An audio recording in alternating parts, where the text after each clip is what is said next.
babae lang ako hinahanap. May nakita po ba kayo dito sa labas? Wala. Sige ho.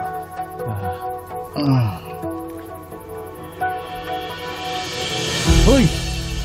May kailangan ka pa ba? Wala na ho. Sige ho.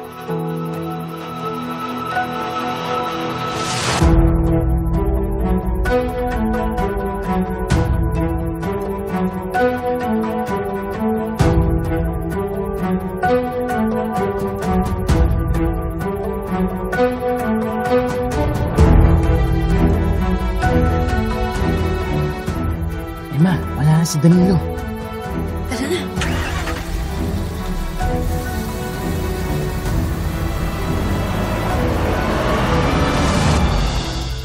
No! No!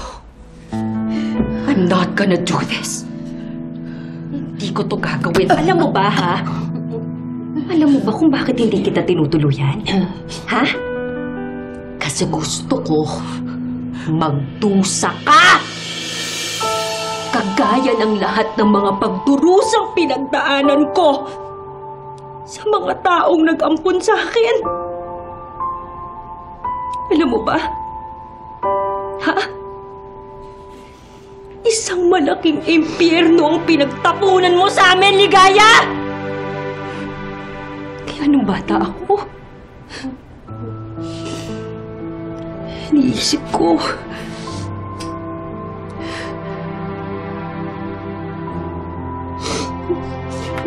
naaalala kayo ako ng nanay ko.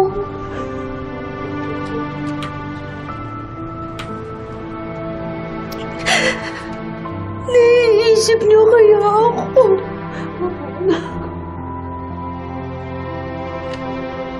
Siyempre hindi! Bakit?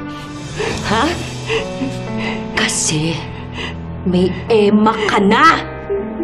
Kay Emma mo binigay lahat ng pagmamahal mo na dapat naranasan din namin ni Jade! Hindi na to yan. Araw-araw, anak. Araw-araw. Iniisip ko kayo. No! Araw-araw ko kayo naalala. Hindi ko kayo nakakalimutan kahit minsan. Sinungaling ka! Sinungaling ka! Sinungaling ka! Dahil kung talagang naaalala mo kami, kung talagang naisip mo kami, dapat pinuntahan mo kami. Sana man lang kinamusta mo kami. Humihinga pa ba kayo?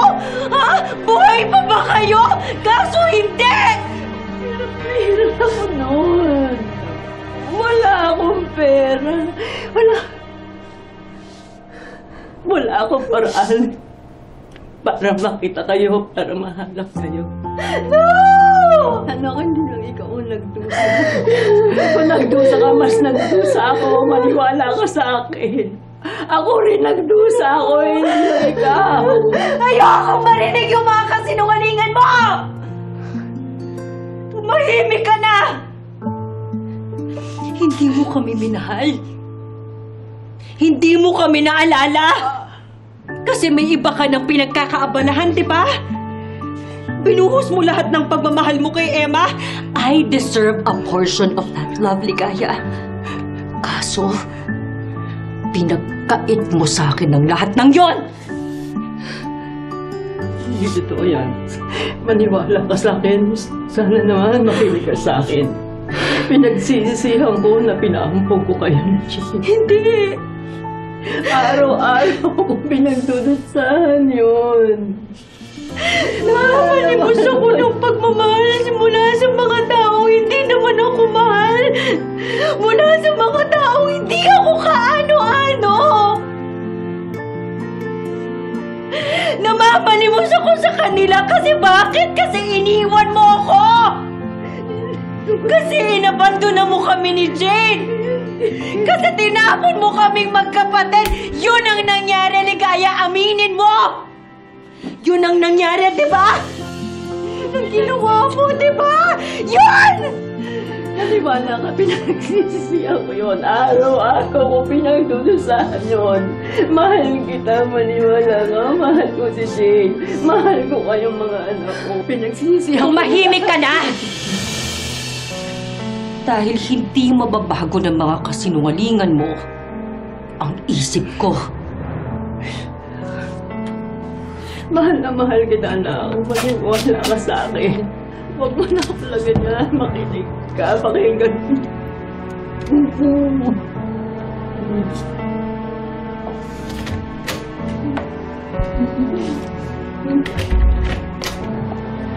Oh, by the way, yung paborito mong anak na si Emma, patay na siya.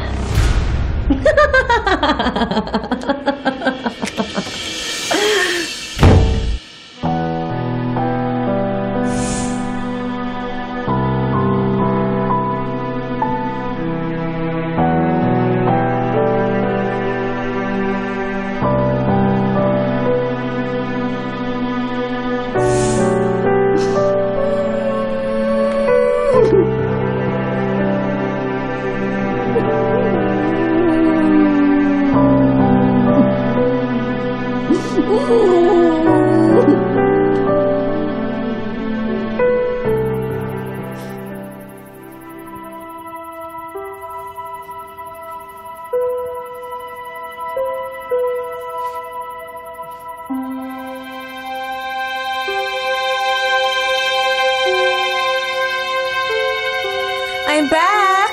Pasensya na kayo natagalan ako. Oh. What's happening? Hindi niyo ba nagustuhan yung pagkain na in-order ko? Gusto niyo bang papalitan ko? Mag-order na lang ako ng bago. Andiyan pa ba si Lloyd? Jade, nakita ko kasi si Emma kanina. Kasilip to sa gate. Si Emma? Oo. Love, baka naman namamalikmata ka lang. Imposibleng makita mo si Emma.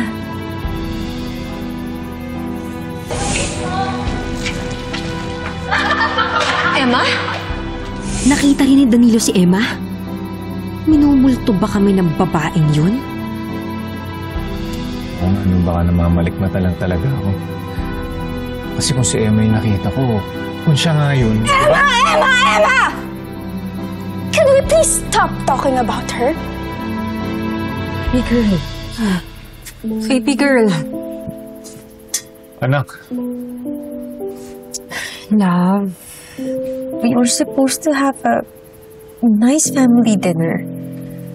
Pero dahil sa kakabanggit mo kay Emma, ayan, na-trigger tuloy yung bata. pasensya na kayo ha. Nakakadagdag pa tuloy ako sa problema niyo. Pasensya na, sorry. What do you mean? May problema si Mookie? Oo, Jake, may problema siya. Hindi lang yung sinasabi sa atin. Meron. Huwag kang mag-alala, love. I'll talk to her.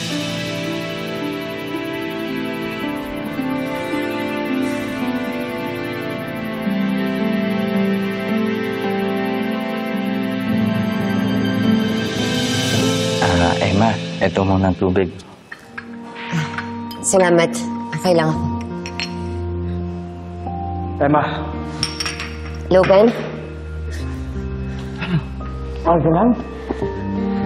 Ang buti, hindi ka nahuli yung Danilo. Hindi. Focus na tayo sa plano natin, ha? Papaliwin mo na si Jade bago ka magpakita kay Mookie. Okay? Tingnan mo to. Ila-launch ng Artemis Pharmacy ang bagong vitamins ng Ramirez Lab. A-attend tayo. Doon ko mumultuhin si Jade at aakitin si Danilo.